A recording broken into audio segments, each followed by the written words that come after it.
আরো বাকি আছে তারা হাতকালি পাবেন কি পাবেন না দিদিকে তারা ভাবছিলেন তারা কাণ্ড টাকা ঢুকবে এ সমস্ত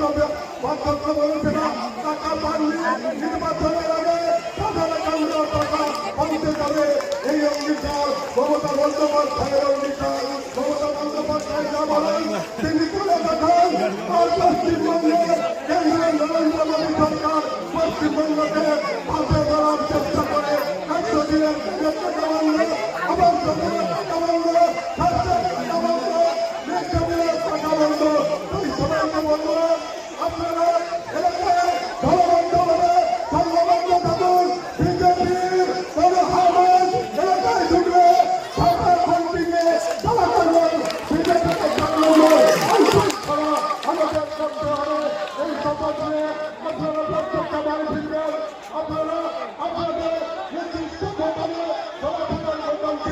মমতা বন্দ্যোপাধ্যায় যিনি প্রার্থী হলেন তাকে বিপুল ভোটে জয়যুক্ত করবেন এই আশা প্রত্যাশাকে সবাইকে আমি আবার সংক্ষিপ্ত